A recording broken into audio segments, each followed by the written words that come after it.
Oh, dang it. I missed the ski resort. Ski resort! It's another day and we're on the mountain working. It's a beautiful 23-degree sunny day up here in Western North Carolina. We're gonna get some siding done today, and also one really important thing that has to happen on the inside before the insulation goes in. So stay tuned, let's build something today. So we had a pretty hilarious comment the other day on our channel. Some guy was asking us, why don't we what, Jason? Hire somebody else to do this crap. Yeah. What are we doing?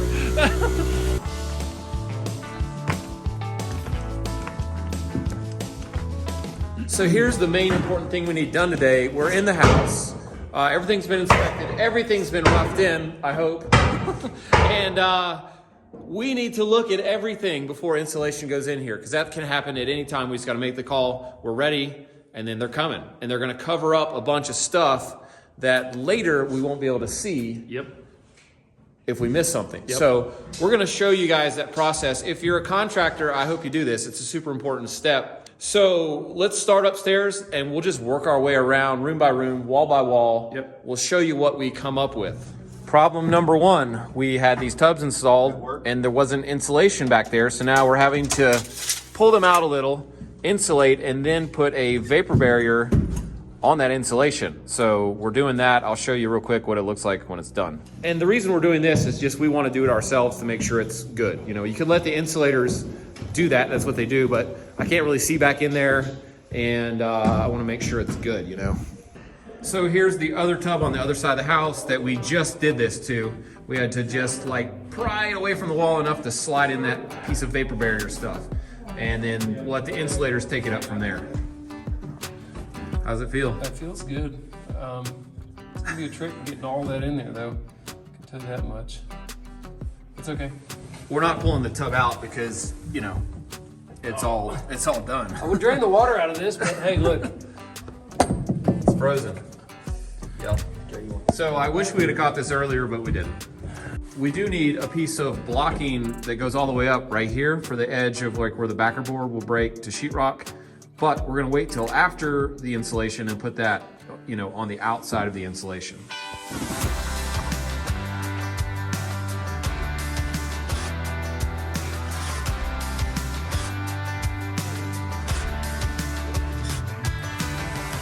Still in the master bath, there's gonna be a vanity right here. The short butt end will be against this wall, so we're gonna put blocking right here so that where the baseboard terminates, somewhere in there, it'll have solid blocking to nail it to.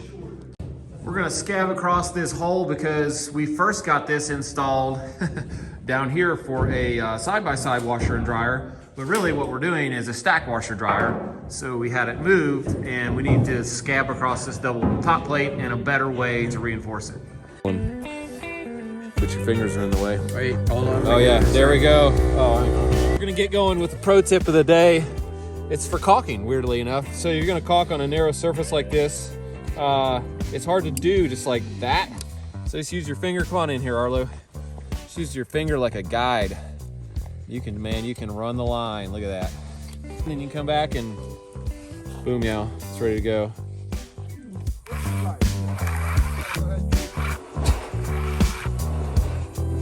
Great. Here's a prime example of why you should look around before things get covered up here. This box caught my eye because it's a triple gang box. They're notorious for being wobbly and being crooked. Yep. It's because not a great mounting system. you know the way they mount, they just aren't meant to extend out that far and be very stable. So we'll cut a block of wood and jam underneath of it and pin it in there straight. Also, I just happened to notice that the electrician furred this out with a block, but it's only 3 inches. It needs to go another half inch. Yeah. It's on You can this see side that of the it's wall. actually It's flush. on this side. Yeah, instead of Yeah. sticking out a half, it's flush. Yep. And on this side, you know, this would put a nice big hump in our drywall right here. Yeah. And it's right beside a trim where you would really Okay, notice it. and that's just an honest mistake. We framed this corner really funky compared to way most wall T intersections would happen, and honest mistake. So that's a good catch. I didn't notice that either. It's no big deal.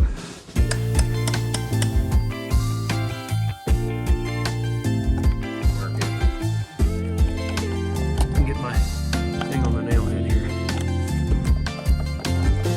Okay. So we've added a 1/2 inch furring block here as a reference. There's our little standoff tabs for a 1/2 inch reference, and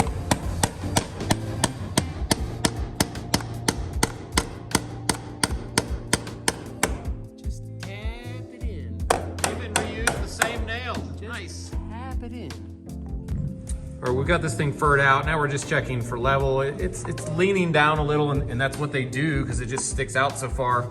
So we're gonna jam a block under here to press it up level, and we'll just put some caulk on here. You can't screw through these boxes. That's against code. That's a good point to mention actually, is that these fasteners are outside of the enclosure of the box. So no screwing like through the inside of the box.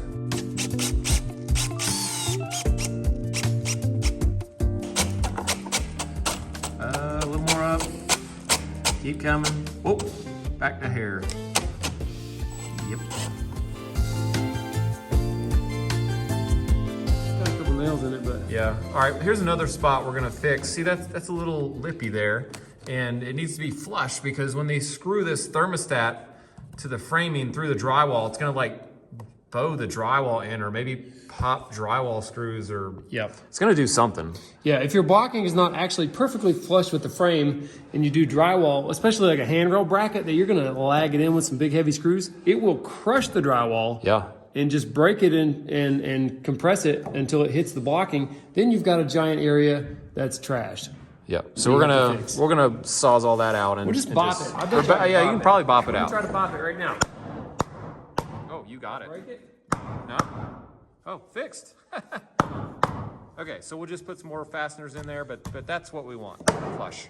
What you got going on here? Pepperoni shots. Whoa. Yeah, looks good. I got a little package in the mail here. And look at that. It had hot sauce in it. We've got a couple of different kinds here. Mr. Habato. Yep. Mad Mango. There we go. So, whoops, I got some stickers here. Green Grand Verde. And it came with a letter. It says, Dear Eric and Jamie, Merry Christmas. Big fan of your channel. Notice you have hot sauce at almost every lunch, and we do. And I never miss an episode, he says. I've learned so much from you guys, Ray and Jason. Keep me laughing. Enclosed is my hot sauce. I hope you like them. Cheers. Oh, did he make the hot sauce? Tony Silvestri. Silvestri? No, I think it's his company. He does the, okay. Is that I right? probably shouldn't show his address on TV, but. Hey, I don't know. Well, whatever the case, Tony, hey, thanks for the hot sauce. We're gonna try it out right now. Another thing we've started doing now that we're in the digital age, you can take really good pictures and video with your phone. That's what we're doing. I'm gonna walk around and take pictures of any kind of areas where we have blocking or a lot of electrical or plumbing or something where later when it's covered up, you might wanna know, hey, what was back there or where did I put that blocking? And it's super easy. And in my case, the pictures actually back up to the cloud. So they're kind of stored permanently. And that way, if we need to go back and look at something, boom, got it. Here's the spot I'm gonna take some pictures of right here because we're gonna nail some closet shelving or screw some closet shelving. This is a closet wall. I'm gonna take pictures of where these nail guards are and the pipe and also this area. There's a lot of mechanical stuff going on. And it's even good to know, like, is the wire coming to this box like from the top or from the bottom? And same here, and it's actually opposite. That just helps you avoid hitting something mechanical later if you have the evidence. And we can reference these boxes, FYI. Okay, in the pictures, we can look at how much above the boxes, which we will be able to see after the drywall, the mechanical stuff is, and we can actually just measure, oh, that's like 6 inches above this box. Yeah, so we're not gonna actually measure every location of every box and wire. Yeah. Because that would be crazy. We can use references that we know we can measure later and check that stuff out, so.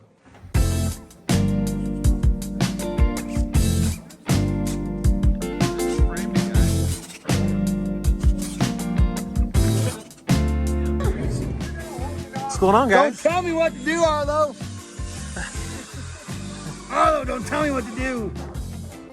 Okay, I'm holding my gap.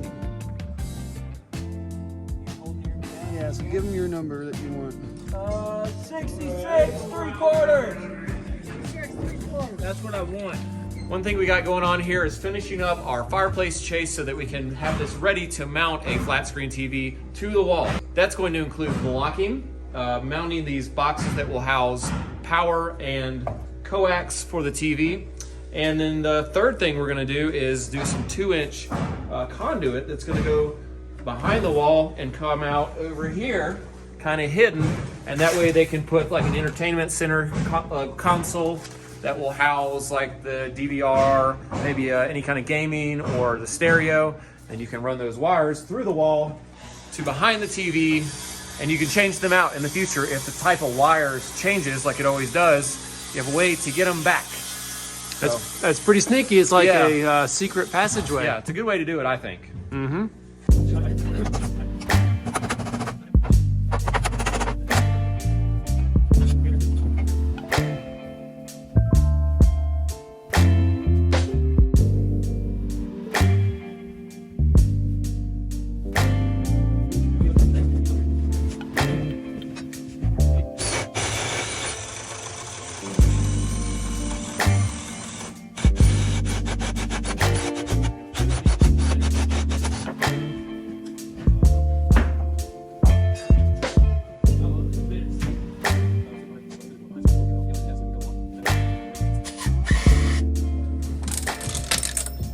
Yep. That'll guide a wire. All right, it's now we need to do the audio test because you gotta run some audio wires through here. You gotta check the acoustics out. Let's see. Hello, check. Hey, yeah. That is about it for the TV. We got the conduit, we got power, we got coax, we got a big blocking here for the bracket to mount to. So We do not have a TV though. Oh. You know what we need to do in here that we forgot to do. I have no idea. Scuttle hole. Oh yeah, See, we got light. scuttle, Scuttle. That's Scuttle. where you get up in the attic. access. Yep. Attic. And so we just need to frame a couple boards across trusses, about, I don't know, 30, 36 inches apart. Well, the electrician did already put the light switch for the attic right here, so this Okay. Yeah, he did. Look at that. that has to be where we put Yeah. it actually. All right. So that's it. Okay, we've got our scuttle hole pieces put in, and they're taller than the truss bottoms. The reason is this is gonna be blown in. Insulation's like 14 inches deep up there. So we're actually gonna scab onto that with plywood and then like around this way and make this 14 or 15 inch deep box that will keep the insulation from falling down into their closet. And we're also gonna pull this box and move it up a few inches so that it's not in the insulation.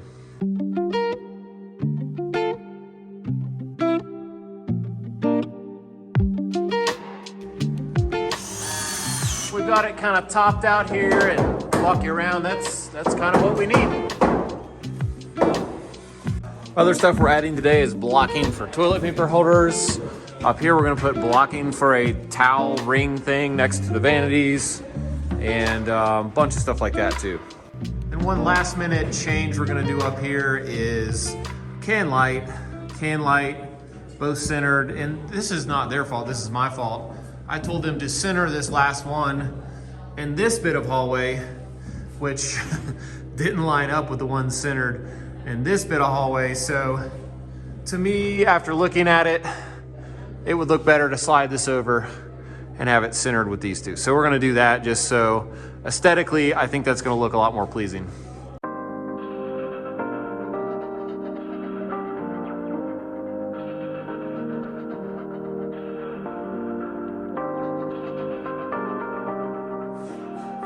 There we go. I like that better. I think that's all the things we need to do upstairs before insulation. We've kind of sifted through every room and examined everything carefully. Except I have to meet with the homeowner and get her ideas about the closet, shelving, and hanging areas, which may include shelves, built-ins, such and so on. That may require some blocking. Yep.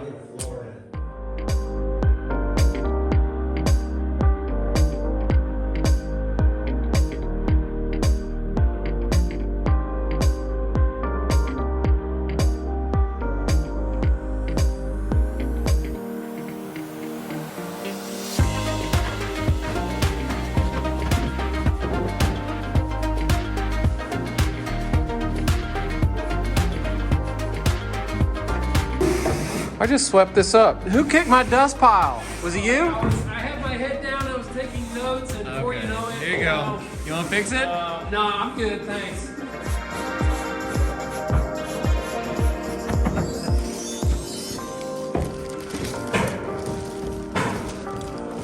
We're gonna tackle the downstairs on the next video, all the stuff we do, but one major thing is to box in around the ductwork. And we'll video what's going on with that and everything else down here we're doing. It looks like we got a lot done on the siding today, guys. We? Yeah. Go speaking that French again. The Ray J Builder Buddies.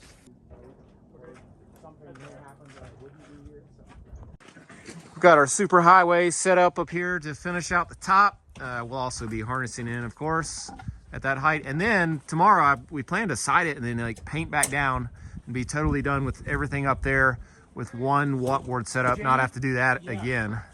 Well, we're gonna call it a day up here on the mountain. Jamie's gonna get this trash trailer to the dump so we can refill it with everything we took out of there today. Tomorrow we're gonna tackle the downstairs, getting it all cleaned up and double checking everything just like we did upstairs.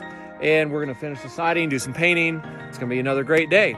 Thanks for building with us today, and we will see you on the next one. Man, I hope we can get that siding done tomorrow. I'm sure we will get it done tomorrow. Don't worry. Are you even gonna be here tomorrow?